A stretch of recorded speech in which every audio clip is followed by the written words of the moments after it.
Sonido y pronunciación de la consonante T, la vocal U y la consonante V.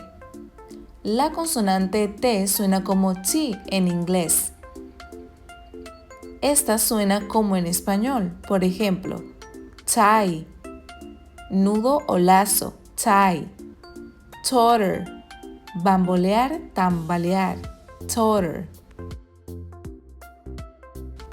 Esta tiene el sonido de la SH en las terminaciones tion, tiense y otras, por ejemplo, petition, petición, petition, patience, paciencia, patience, partial, parcial, partial.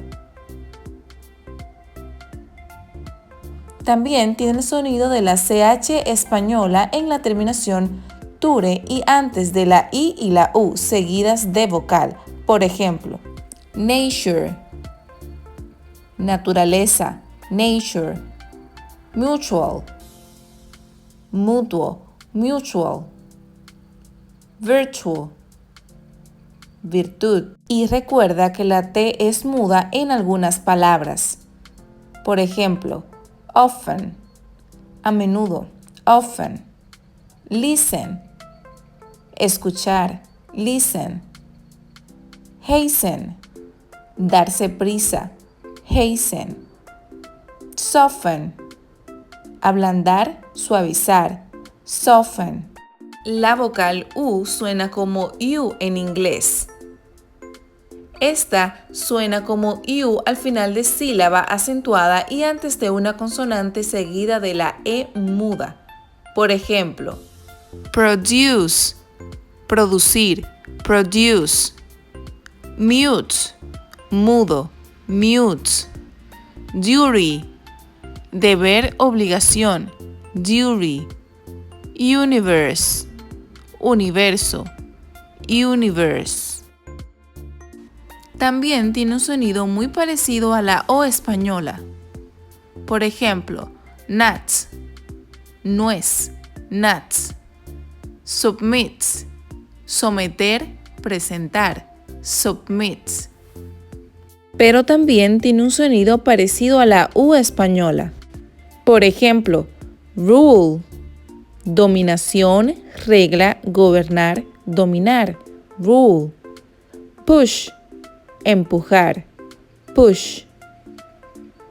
Bull, toro, bull. Full, lleno, atestado, full. También suena como la E francesa cuando va seguida de la R al final de sílaba. Por ejemplo, murder, asesinato, asesinar, murder. Purpose, propósito, proponerse.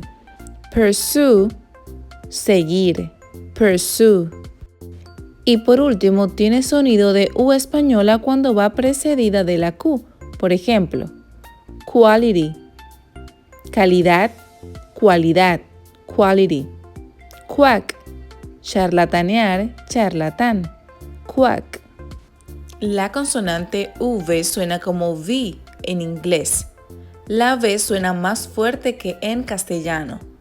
Por ejemplo, vacant, vacante, vacant. Vast, vasto, amplio, vast. Very, variar, very. Vain, vano, vain. Hasta la próxima lección.